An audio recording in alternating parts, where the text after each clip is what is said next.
morning, everyone. Good morning. Good morning. Good morning. So we're here this morning to have a look at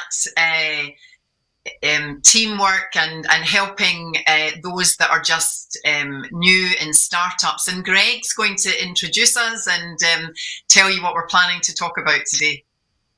Sorry, I missed that cue because I'm in landscape mode and something didn't pop up. Nonetheless, Anne, thank you for rescuing me. Hi, my name's Greg Twemlow. I'm the founder of a not-for-profit called 7-Mile Venture Lab, which is based on Sydney's northern beaches. I'm here today with Anne McKeown. Hi, Anne. Morning. And Therese Ravell. Hi.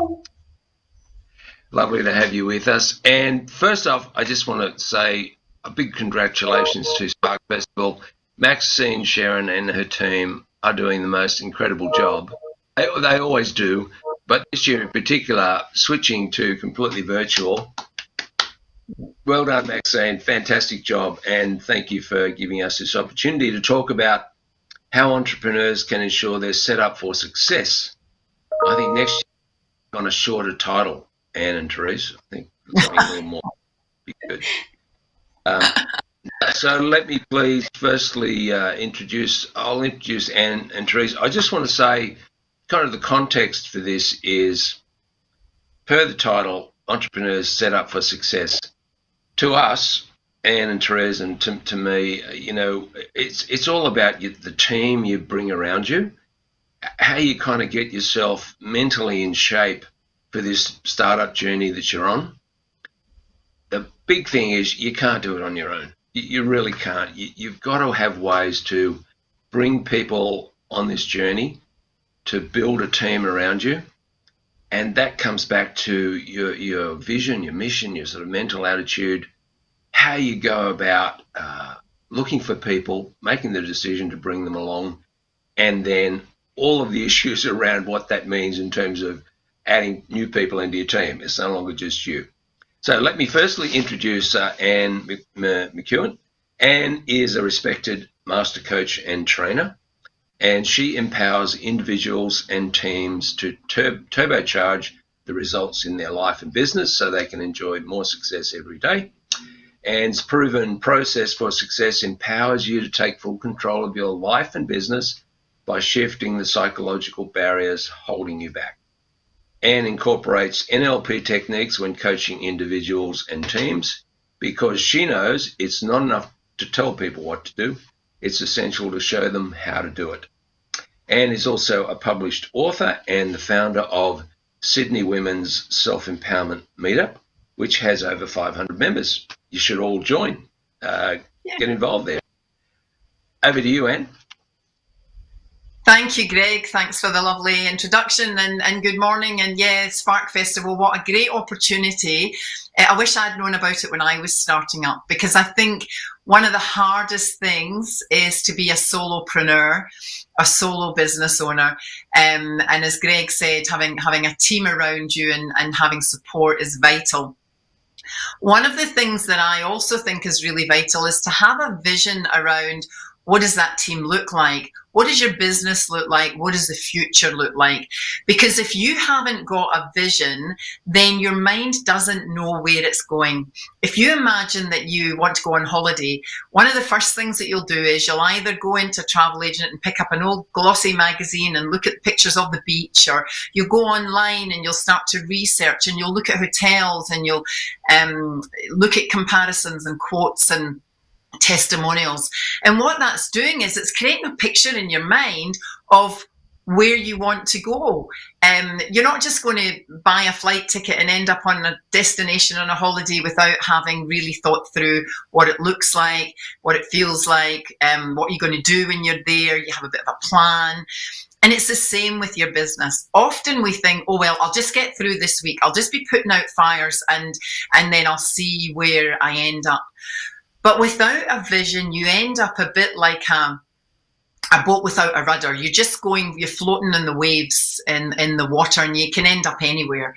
So I'd like to encourage you today to really think about where are you heading, and then why are you going there? what is it about this business that fills you with passion, that will drive you when days get difficult? And there will be days. We all have that up and down journey.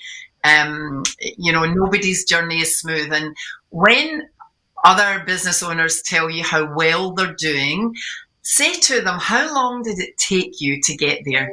Because I used to follow other people's successes and feel like a failure myself, because when I compared myself, which is not a good thing to do, I would feel that they were so much further ahead. They were making more money. They had a bigger team. They were more successful. Their platforms on Facebook looked better than mine. But really, the bottom line is not to compare yourself with anyone, but to be running your own race and to just be aware of where am I heading and how am I going to get there. So in the how am I going to get there, one of the things that I like to share with clients is around the difference between the conscious and the unconscious mind. We run our life by our unconscious mind most of the time. So have you ever driven somewhere and thought, oh, how did I end up here? That's because you were on automatic pilot. That doesn't just apply to driving. We do that with a lot in our life. We mindlessly eat things that are not good for us. We mindlessly talk gossip sometimes. We mindlessly get on the computer and scroll and spend ages on social media that's not really helping us build our business. One tip, use social media to build your business, not to waste your time. Use it as a marketing platform. Don't use it as somewhere to look at other people's stuff. And so I want you today to think about using the conscious and the unconscious mind when it comes to setting your goals and creating your vision. Now, most of you have probably heard of SMART goals. SMART goals talk to the conscious mind, which likes processes, it likes order, it likes to know what's coming next. And it's your goal setter. And without setting goals, again, it's like your vision, without telling your mind where you want it to take you, it won't know where it's going to take you and you'll flounder. So you've all heard of SMART goals. The S is for specific, so make your goal really specific. The M is for measured, because remember, the conscious mind likes to know that, are we on track and are we a winner and can we measure this? The A is for, is it achievable? So if you're going to say, well, I'm going to go to the moon next week and, put my flag in with my logo on it on the moon, is that achievable? And the R is for realistic, is that even realistic? And the the T is for timed. So give yourself a time. But I actually am not a really logical type of person. I'm probably more I kind of come from a feelings, emotional type of person. So I used to sit and look at SMART goals and think, just didn't motivate me. I was like, I don't know how to move forward with this. I don't know how to be that specific because I've not got it clear in my head yet. And how will I measure it? And maybe it's not achievable. And it would actually send me down a rabbit hole and timed. If I would give myself ages and then there was no pressure to achieve it. But then if I gave myself a short period of time, it would send me in a stressful spiral. So one day I was daydreaming, I suppose, and I saw the word SMART backwards. And if you read it backwards, it reads trams. And that created this idea in my mind of me being in a tram. And I'm thinking, am I in the driver's seat or am I sitting up the back expecting someone else to take me where I want my business to go? Where am I heading? Do I have a timetable? Do I have a map and a plan? How many stops am I going to have on the way? Who's on the tram with me? Who's on the journey with me? When when the going gets tough and I'm going up the hill, am I going to want to jump off because it's all too hard? Or am I going to hold on till I get to the top of the hill and see that vision on the other side and freewheel down to enjoy what I'm working towards? And so this whole analogy of it being a journey just suddenly opened up for me and I was able to see a picture, it became clear. And so to help clients of mine that have the same way of wanting to unleash that unconscious power that can be very helpful, which I actually see as your goal getter. Remember, the conscious mind is the goal setter. Well, you can set goals till kingdom come, but if you don't know how to go and get those goals, then it's of no benefit. So what I did was I put my own words to the trams analogy, the back of smart. And the T is for towards, because you want to be going towards your goal. And you might say, well, Anne, that's, common sense. Of course, we want to go towards our goal. But you may also have heard the expression 2 steps forward, 1 step back, because our conscious mind wants us to go forward, but often the unconscious wants to keep us safe. And so it's like, oh no, don't do that, because you might fail, you might not manage, people might talk about you, and so we hold ourselves back. But we've got to go towards what it is we want every day, one small step, because we can either go towards or away from. And often we make away from goals, we make negative goals. So for example, somebody wants to lose weight. A towards goal is, I want to be fit and healthy and slim. An away from goal or a negative goal is, I don't want to be fat. Do you see the difference? And the difference in the message that we're sending to the mind? So the T is for towards. Get in that tram, be in the driver's seat, and start heading towards what it is that you want. The R for me is about relationships. We cannot do anything on our own. Even if you want to go and buy a coffee down from the coffee shop, somebody's delivered the beans, somebody's ground the beans, somebody's made the coffee and added the milk and sugar and handed it to you in the shop. Somebody takes your money. No matter what we do, we are not an island. And specifically, particularly in business, if you don't reach out and ask for help, then you will flounder for a lot longer than you need to. And I guarantee you that when people know what your vision is, what your dream is, and what you're going towards, they will want to help you. So ask. And if they don't, then accept if they say no, or I don't want to, or I don't have time, or that's okay. But if you don't ask, you don't give people the opportunity to support you. The A for me is about acting as if. This is very powerful for the brain, where you say, I am already a confident, capable business owner, and I am moving forward with my journey, and start telling everybody this is what you're doing. Get it affirmed in your own mind, and other people knowing what it is that you're doing. And when you take on that mantle of inner confidence, where you really believe in what it is that you're doing and that your business is going to make a difference, then that will emanate from you. And people will start to see you as this confident, capable business owner and respond to you in that mature way. Now, the M for me is about meaningful. I can't run a business if it's not meaningful. Like, why do we do what we do? And my own journey was that I was seeking a purpose after I'd hit midlife. My kids were going to uni. I wanted to be a good role model for my daughters. In fact, their name is in the title of my business. The 2 M's and 2M Power are my daughters, Maris and Megan. They hate it when I tell people that. But that makes it meaningful for me, that there's a reason, there's a driver deeper than just profit. There's a passion for me about it. So ask yourself, what is meaningful about what I'm doing? And the other thing is to make the journey memorable. Why would you do this if you're not creating new positive memories? It's not time to live in the past. It's time to move on and look to the future and create the business of your dreams, but make really meaningful memories along the way. And the last one really is to smile. The S is for smile, because if you're happy and joyful in what you do, other people will pick up on that, and you'll enjoy each day more. Like, we have to do particular tasks anyway, so you might as well do them with a spring in your step and a smile on your face than do them feeling miserable. And the S also, I would like to stand for being stable, and that whole thing of being on a tram and on the tram lines, not going off in tangents, but staying really focused and stable, and having that inner confidence and inner belief in what it is that you want to do. So then you're tying in both the conscious and the unconscious mind. You've got your SMART goals from your goal setter and your TRAMS goals from your goal getter. And when you tie those two together along with your vision, you can't but succeed.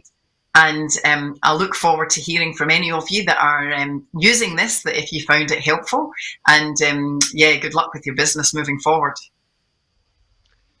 Wow, and that was amazing. I need to come and book in one of your sessions. There was such great advice there in so many ways. I'll pick up on some of those threads in our sort of summary section. Therese, just before I get to you, I didn't mention that Adam Fazani was on the agenda here. Adam is one of our startup founders in the 7-mile Venture Lab community. He had to withdraw a few days ago because he is simply entirely swamped with work, and that's why he's not here. But I'm sort of going to fill in for Adam and talk about mentoring after we hear from Therese, and that's a good segue into your intro, Therese. Therese Ravell is a human resources innovator.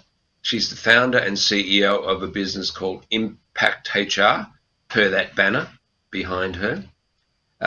Therese's philosophy is to make your people a strategic platform for success, linking beautifully back to some of the things you talked about, and about you can't do it on your own. You know, you do have to build that team.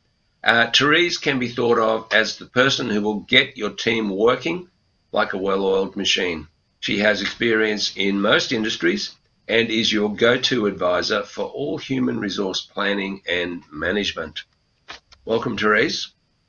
Thank you so much, Greg, and thank you, Anne. It's always amazing to hear you and to see the passion that comes out. So once again, feeling very honoured to be here with two people who share my passion as well, and hopefully going to share some interesting information with you guys.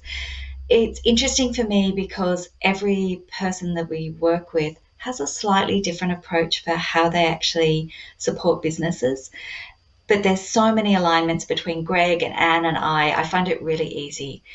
Today I'm going to use a model that we refer to as the tripod, and it is about creating stability. We all know that if we try to put something on top of just two legs, it will wobble and fall over. You add a third and the whole thing stabilizes, and then later on we can talk about the fourth.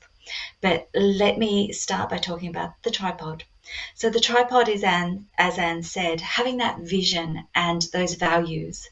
And part of that vision and that value is normally the product or the service, whatever you are going to put out there into the marketplace to offer. The second leg of your tripod is, of course, you as the founder and the entrepreneur. And without you and your passion, that great product will never be realized. But there's another part of realizing that, because your great passion and your experience can only take that product and service so far. The third leg of your tripod at the moment is going to be your team. So when you add those three things together, you have this beautiful stability that allows you to achieve amazing results. So as Anne said, that S in her trams is the stability in my tripod.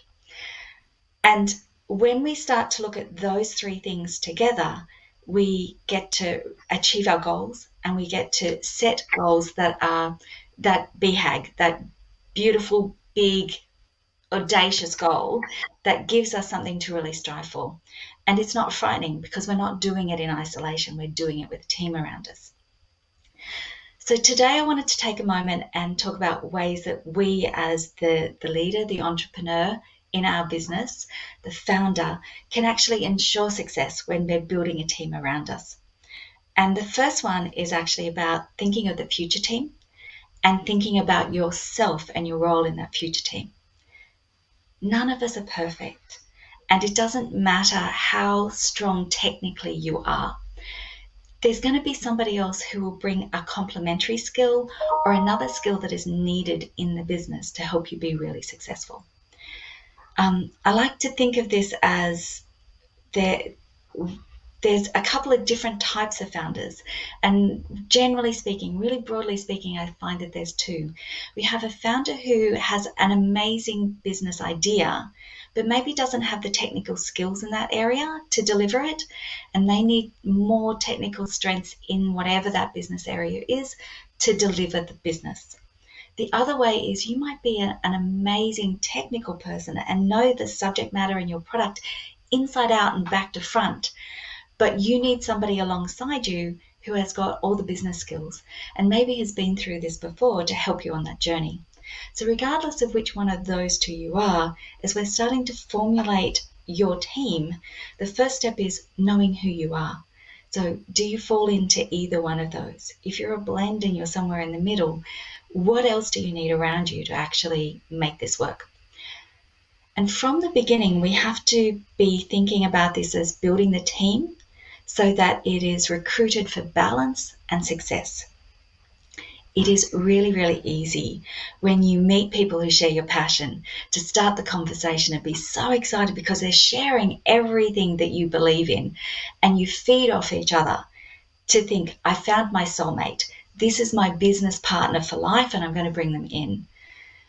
Before you get to that step, I'm going to ask you to just take a moment and really think not just about how great that felt for you as an individual to share that passion with somebody, but to also think about this from the business perspective. What does your business need, both now and into the future, to be really successful? And sometimes we have to be cautious of being too similar. So if we have two people who are really passionate and they're big blue sky thinkers, but there isn't the ability to actually follow the process and get the details right, we're going to end up with a lot of vision, but not so much action. If it's the other way around and we're too dissimilar, how good am I at having those conversations where I'm saying, I really love that process, but we have to speed it up because perfectionism is not going to get us to our end goal. And sometimes we've got to not cut corners, but just think about this pragmatically. And is it required to be the Rolls Royce, or do we need something at this level to get us where we're going? So we have to be aware of who we are and then be aware of our natural instinct to recruit and hire people who are very similar to us. And that's why having somebody that you can bounce those ideas off, like a mentor or a coach that you work really closely with, can be invaluable as you move forward on this journey. The second thing that I'm going to speak about is how you can engage those people.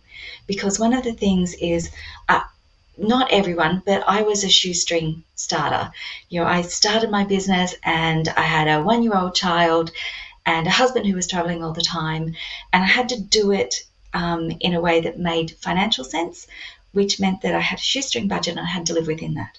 So I couldn't afford to go out and say, well, I'm going to have a full-time marketer and I'm going to have a full-time lawyer and I'm going to have a full-time finance person.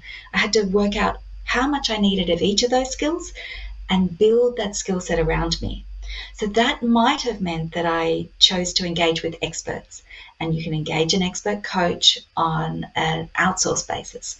Or it might have meant that I engaged somebody internally to work with me casually 1 day a week, or permanent part-time 2 days a week. It might have meant that I looked at my network and I asked for the help and support that Anne was talking about, because most of us love being the person that somebody comes to and says, I really respect you. Can you help me out with some advice around this? So think about the ways that we can actually engage those resources and how well we can do that. I refer to this as Dhatting. We often, jokingly say, oh, I'm putting my hat on and I'm putting this hat on. And we end up by the end of the day having 7 hats on our head. And there's so much going on inside our brain that it's really hard to focus on what we really need to do. And the urgent gets overrides the important, and then the fires burning, as Anne said, are the things that suck us into where we're spending our time. So by being able to de-hat and take that responsibility and hand it to somebody else with pride and with absolute understanding that they're on the same page and they share our vision, that's a great way to be able to move our business forward rapidly, but still do it in a way that's it's really respectful of that original vision that we started. And one of the things that people say to me when I'm working with them, when I'm talking about de-hatting, is I'm afraid of the costs. And as Anne said, that inner voice can really hold us back from achieving what we have the real ability to achieve. So one of the ways that we talk about that in Impact HR is getting the balance right between the cost and the missed opportunity cost. I know that it's going to cost us X now, and if we do it this way, maybe it can cost a little bit less, or maybe it'll cost a little bit more. But the opportunity cost of not doing that could be even more to your business. So when you then think about setting up your tripod for success and stability, setting up how we think about that future team, and really from the very early stages of building your business, building that team strategically, understanding who you are by working with a coach or a mentor, by getting the balance right between similar so that you're going to gel well and work effectively together.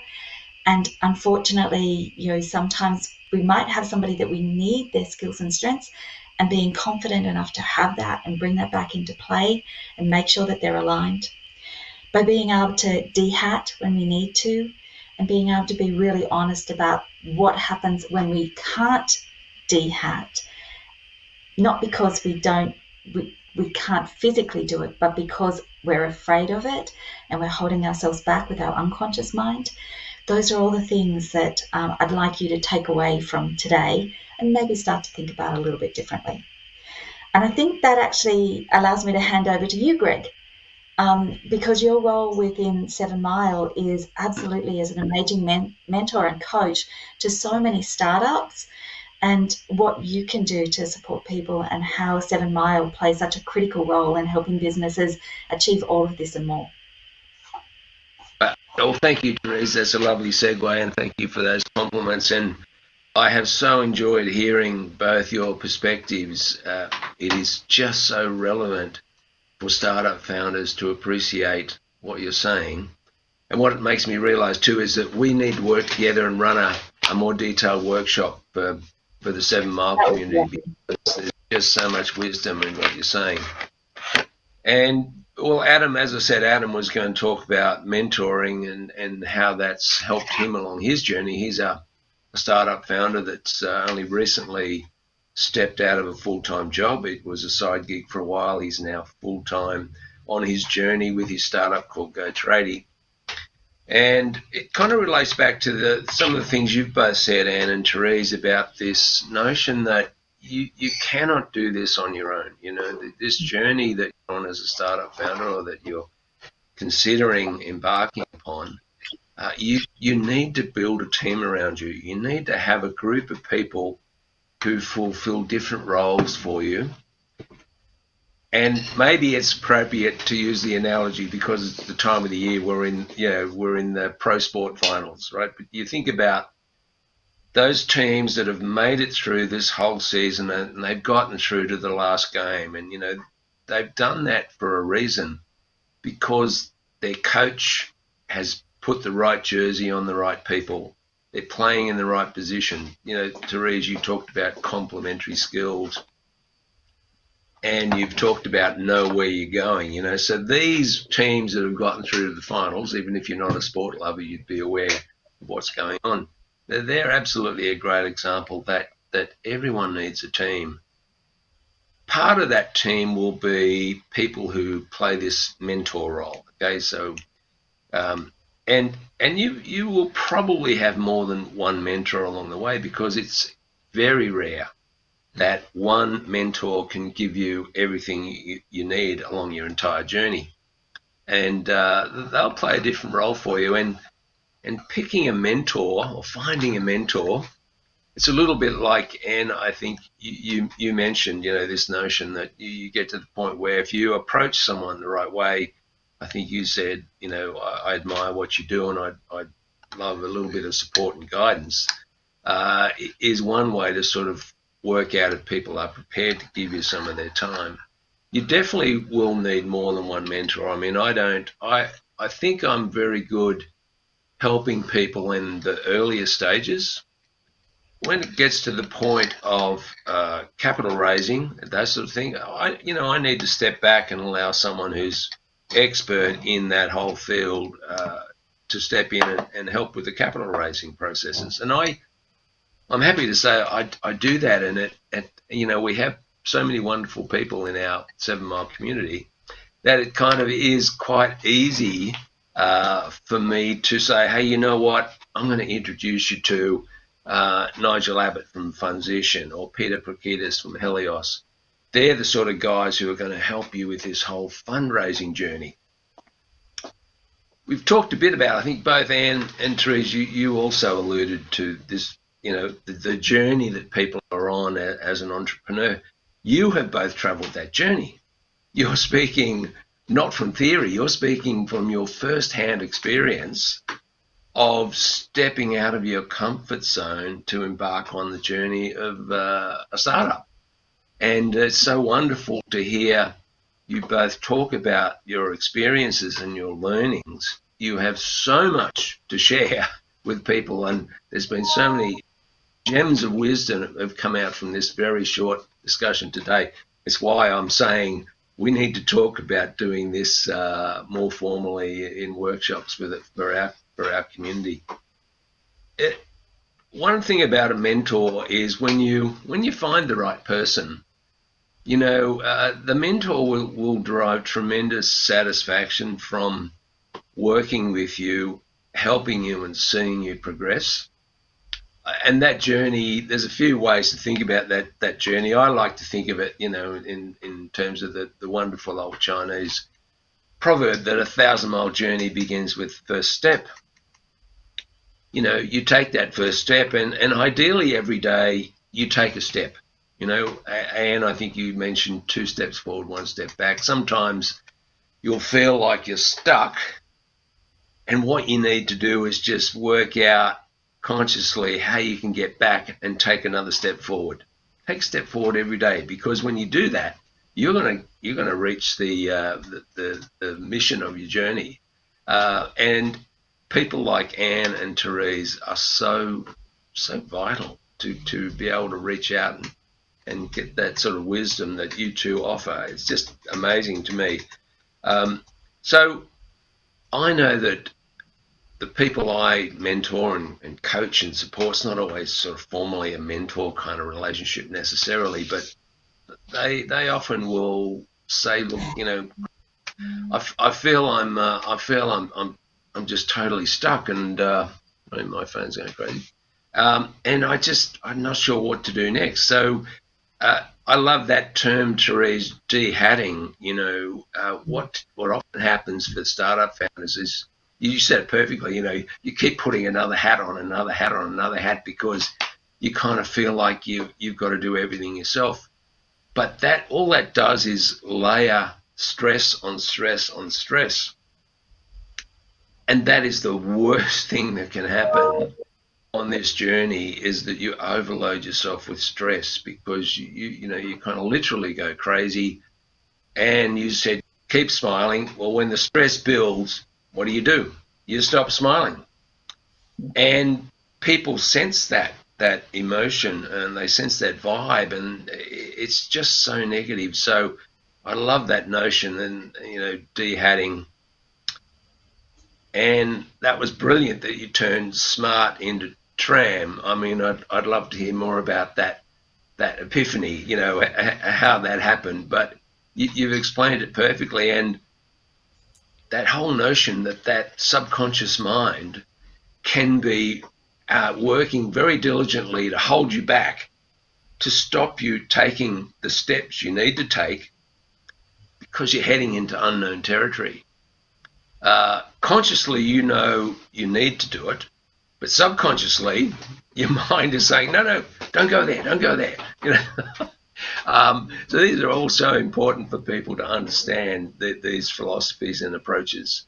In terms of your mentor, I think on this journey, you need to be always open to meet new people, have conversations, because they are the times when you're going to find a connection with someone, and you'll have a sense that that person has a tremendous amount to offer you, potentially as a mentor.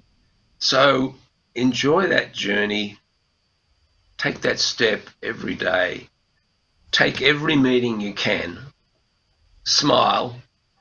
Let people know you have a mission and a vision that you're passionate about. And I think you will find that you'll start to build a team. You'll build people who'll say, hey, you know what? I love what you're doing. Can I help you with marketing, or can I help you with social media, or can I help you with, doing the financial stuff or whatever? You'll have a team of supporters who are on their sideline cheering you on, people who are willing to make introductions, make connections, who will also share your story with other people because they've picked up on your passion. And it's just so important to be doing that. Be open about building that team. I tell you, there's a startup founder in our network, a guy from Alex Miles from Mossman. He actually moved himself to New York City. He has a startup called Sports High. Alex has been absolutely, I think, brilliant best practice about sharing his progress with everyone in his network. It's not complex, but he does it brilliantly. Since about month 3 of his startup, he's now 3 years in, he has done a monthly update. Now, in the early days, there wasn't necessarily a whole lot going on, but in those updates, he would sort of say, look, right now I'm stuck with something. If anyone can help me, that sort of stuff came out in these updates. If anyone wants to sort of connect with me and ask me to send examples, I'll share those with you. Alex is always very happy to support other startup founders. He's been doing this for about 3 years. Yeah. That is a brilliant way to keep people engaged while you're on your journey, while you're diligently taking a step every day on this 1,000-mile journey you're on. So now, I think that's probably all I can say on that now. We have a question that come through from David Jacobs that I might just read out, which is, it's great to have a team with or behind you, but when you're in startup bootstrap mode, how do you fund this? So yeah. Well, you all could answer that because you've experienced this. You've lived this journey. You know what it's like. Absolutely. As I said, for me, very much the first step of working out what I need to fund was thinking about the amount of time that certain tasks were taking and how much opportunity cost that was stealing from me. So if it was taking me, a day to do admin, if I hired somebody for 1 day to do admin and I spent 2 weeks or 3 weeks training them, and then I got that day back, how much money could I actually make in that day? So really looking at it very financially, what's my short-term impact, and then what's my long-term from there? Likewise with marketing, the idea that I can't afford marketing is one of those things that I often challenge people on, because I totally get I can't market at the moment because I'm so overwhelmed. There's too much work coming at me already, and I need to hire more people to deliver the product, the service, the whatever it is. But if you're not at that stage and you're actually behind because you don't have people knocking your door down, then it's actually, what else can I do differently so I can afford to market a little bit more? Or what are the freer forms of marketing that I can do? And who do I know who knows that stuff? So there's lots of things that we talk about with founders to try to help them get to that point. Yeah, I'd say, and I'll just jump in just very quickly, David. I know for many startup founders, you're absolutely living a life of poverty, right? So I get it that you're starting out and you literally have no money. I can honestly say that a great starting point is, and I don't know where you live in Sydney, find your local version of the 7-Mile Venture Lab, because we are a community who are working together around helping people, entrepreneurs in our Northern Beaches area, get going with their startup. And there are ways you can do things that don't cost money. So I think from my side, answering that question, David, is go find your 7-Mile Venture Lab. if you live on the Northern Beaches, come find us because we exist to help you. And there's so many wonderful people in our community, like Anne and Therese, for example. Anne, you were going to say. Yeah, look, in the beginning for me, I did contra deals. So I had someone help me with my marketing and I coached her in return. And that's a really good way to, you don't feel that you're owing anyone anything then. It feels fair and you're not having to charge. And then the other thing that I did was I would get people on Fiverr or Upwork to do projects, and it's like $5 an hour to get things done. You're not having to employ someone full time and take on, holiday pay and superannuation and all those things that we often think are expensive when we do have a team. But the way that the gig economy that we live in now, it's actually very inexpensive. And what you might find is that when someone does one or two tasks for you, that they then become your go-to person and they actually do get to know your business and your style of working. And I found that to be super helpful, and I haven't spent a lot of money. And what Therese said, that what I have spent, what would take me a whole day to do, I'm much better spending a whole day coaching because I can bring more money in. But both of those things, Upwork, Fiverr, or doing contra deals with other people are great when you're in the early stages.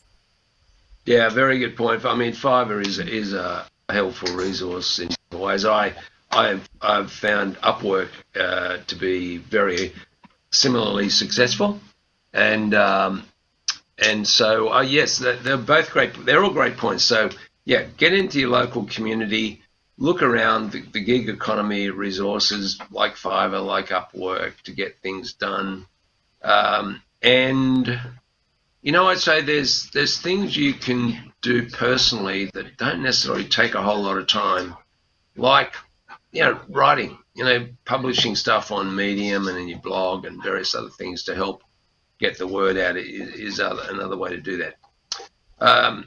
We're counting down to 3 minutes. I don't know if there's any other particular questions. I can't see it on my screen here. No, I don't have any other questions, but if anyone out there does have any questions they'd like to shoot through or anything they'd like to add into the chat, please feel free to do that.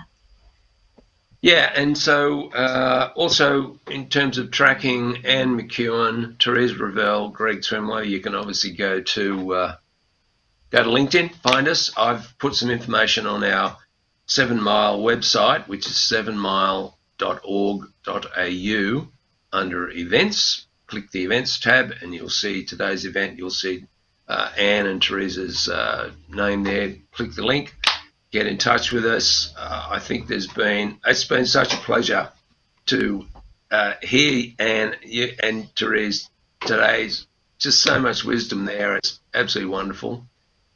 Thank you very, very much for sharing those pearls of wisdom today. Also, just once again, congrats, Maxine, Sharon, Spark Festival. You are amazing, and this is an incredible event every October, so it's wonderful. I just say, look, I'd just like to say if there's anyone listening that is struggling and feeling stuck and needs some help, I give my first session for free. And just to help you get on track. And if I can't help you, hopefully I can point you in the right direction of someone that can, maybe someone else within 7Mile, because I know how challenging it can be to get started. And sometimes we just need someone to help us reframe where we're at. So I'd like to offer that to anyone that's listening. Wonderful, Anne. Thank you. Therese, any final remarks? We do the same thing for all of our startups. If you are thinking about hiring people or you have people in your team and you're not quite sure whether you've done it right, give us a call. We're here to help. A lot of the time there's some really simple things that can just take the stress off. And as Greg said, when we're stressed, we can't enjoy the passion that we originally had when we started our business. So we're here to help. Please feel free to reach out. Wonderful. Have a great day. Everybody, I'm sitting here in Luna Media Studios in Mossman. We're about to do some video pitch recording with our startup founders. So we've got a bunch of startup founders who are have agreed that they're at the point where they need to get in front of the camera. They've got their script ready, and once we click off here, we'll be going into recording mode with our startup founders, which is an awful lot of fun. So once again, thank you so much, Anne, Therese, and Spark Festival. Have a great day, everyone. Thank you, guys. Great to be part of it, and thanks for running it all, Greg. Really appreciate it. Thank you.